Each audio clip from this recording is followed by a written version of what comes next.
আসসালামু আলাইকুম, সবাইকে শুভেচ্ছা জানিয়ে শুরু করছি। আমি Fariduddin, managing director travel councillor limited. আজকে আমরা কানাডার ভিসা প্রসেসিং নিয়ে আলাপ করব। আমরা ভিসা প্রসেসিং নিয়ে কাজ করার প্রেক্ষিতে আমরা আমাদের যে একটা অভিজ্ঞতা হয়েছে এ নিয়ে আপনাদের কিছু শেয়ার করার চেষ্টা করব।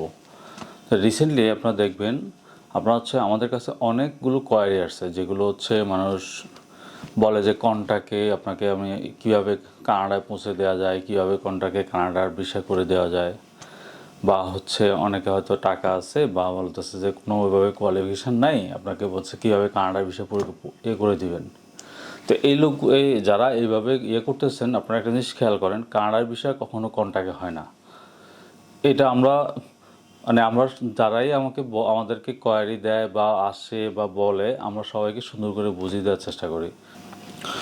বর্তমানে আপনার কানাডাতে যদি কেউ স্থায়ীভাবে সেটেল হওয়ার চিন্তা করেন, তাহলে আপনাকে কয়েকটা ওয়ে আছে, এর বাইরে আপনি কোনো ওয়ে চিন্তাই করতে পারবেন না। সেটা আপনার প্রথমে আপনি যদি আপনার প্রোফাইলটা ওভাবে হাইলি প্রোফাইল হয়ে থাকে, তাহলে আপনি ভিজিট ভিসা ট্রাই করতে পারেন। সেটা কীরকম, আপনার যদি অনেকগুলো দেশ ভিজিট করা থাকে বা ক্ষেত্র বিশেষ আপনার ইউরোপও ভিজিট করেছেন বা আপনার প্রোফাইল ওভাবে স্ট্রং, তাহলে আপনি অ্যাজ এ ট্রাভেলার হিসেবে ভিজিট ভিসা অ্যাপ্লাই করতে পারবেন। আর ভিজিট ভিসা যদি আপনি গিয়ে ভিসাটা কনভার্ট করার চেষ্টা করতে পারেন, হয়তো বা ওয়ার্ক পারমিটও কনভার্ট করতে পারেন, এছাড়া হয়তো বা ইনভেস্টর ক্যাটাগরিতেও কনভার্ট করতে পারবেন। আর এর বাইরে যদি আর একটা অপশান চিন্তা করি, যেটা স্কিল মাইগ্রেশন, এখানেও আপনার দুটো অপশান থাকে। সেটা আপনার এক্সপ্রেস এন্ট্রি, অথবা এখন বর্তমানে পরিচিত একটা ব্যাপার, সেটা আপনার পিএনপি প্রোগ্রাম। তো আমরা এই এক্সপ্রেস এন্ট্রি এবং পিএনপি প্রোগ্রাম নিয়ে আমরা সেপারেটলি আলাদা আলাদা করে খুব ডিটেলস আপনাদের বুঝিয়ে দেব। তো এখন আপনাকে যদি চিন্তা করেন, এক্সপ্রেস এন্ট্রি বা পিএনপির বাইরেও আরেকটা অপশান যে থেকে থাকে, সেটা আপনার ওয়ার্ক পারমিট। আর আসলে আমাদের দেশে যে প্রেক্ষিতে যে প্রতারণাটা যেখানে হয়, সেটা আপনার ওয়ার্ক পারমিট নিয়েই। বেশিরভাগ প্রতিষ্ঠান বা অনেক ব্যক্তিগতভাবে বলে যে ওয়ার্ক পারমিট অ্যারেঞ্জ করে দিবে। এটা আসলে একদম নাই বললেই চলে। সেটা হয়তো কীরকম, আপনার যদি কোনো পরিচিত কেউ থেকে থাকে, উনি হয়তো ওনার কোম্পানিতে বা উনি যেখানে জব করে, যদি পসিবল উনি অ্যারেঞ্জ করে দিতে পারে। এছাড়া আপনার হয়তো বা আপনার নিজের যোগ্যতা যদি নিজে অ্যাপ্লাই করে নিজে ইন্টারভিউ দিয়ে ওয়ার্ক পারমিটটা কালেক্ট করতে পারেন, তাহলে হয়তো পসিবল। প্রাতিষ্ঠানিকভাবে ওভাবে কোনো কারো দ্বারা ওভাবে পসিবল না।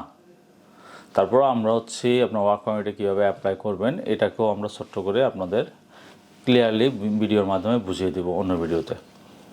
তো একটা জিনিস খেয়াল করেন, যারা আমাদেরকে এভাবে সরাসরি বলতেছে যে আপনার কন্ট্রাক্টে আমাদের বিষয় করে দেন, বা আমাকে বলছে এত টাকা দিবে, এত টাকা আমাদের কন্ট্রাক্ট করছি, বা এটা আসলেই যে আপনাদের জন্য কতটা ক্ষতিকর, এটা অবশ্যই খেয়াল রাখবেন। এটা এভাবে কখনোই সম্ভব না। যদি আপনাকে যে কোনো একটা ওয়েতে নিয়ে যেতে হবে, বা সেটার জন্য আপনাকে প্রপার প্ল্যানিং করতে হবে। যেমন মনে করেন, আপনি যদি এক্সপ্রেস এন্ট্রি নিয়ে চিন্তা করেন, তাহলে আপনার বয়স কত আছে, যেমন আপনার যদি 25 হয়ে থাকে, আপনার যদি মাস্টার্স কমপ্লিট করে থাকেন, তাহলে আপনার জন্য এখন থেকে 25 থেকে আপনি প্ল্যানিং করলে 2-3 বছরের মধ্যে এটা হওয়া পসিবল। যেটা আইএসের স্কোর লাগবে, বা যেটাকে আমরা হিউম্যান ফ্যাক্টর বলি, আইএসের স্কোর এবং আপনার যদি এক্সপিরিয়েন্স থাকে।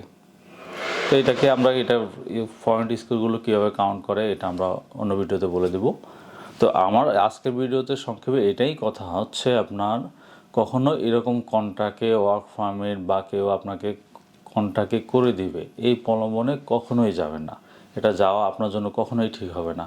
আপনি আর্থিকভাবে ক্ষতিগ্রস্ত হতে পারেন, এবং দেখবেন আপনার হয়তো বা আপনাকে টাকাটা নিল, তারপরে 1 থেকে 2 বছর আপনাকে ঘুরালো, এই সময়টাও তো আপনার লস হয়ে গেল। আপনি একটা আশায় থাকলেন দীর্ঘদিন যে আপনার কানাডা চলে যাবেন, আপনার হয়তো এটার জন্য অন্য কোনো কিছুই করলেন না, 2 বছর পরে হয়তো টাকাও পেলেন না, আর সময়টাও লস হয়ে গেল। তো কখনোই এই প্রলোভনে পা দেবেন না।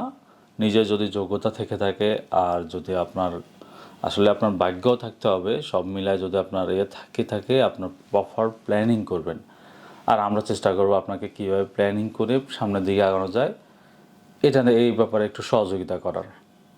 যতটুকু আমাদের নলেজে আছে, চেষ্টা করবো আপনাদের সঠিক এবং অ্যাকুরেট ইনফরমেশান দেওয়ার জন্য। তো সবাইকে অসংখ্য ধন্যবাদ জানিয়ে ভিডিও এখানেই শেষ করছি। আল্লাহ হাফেজ।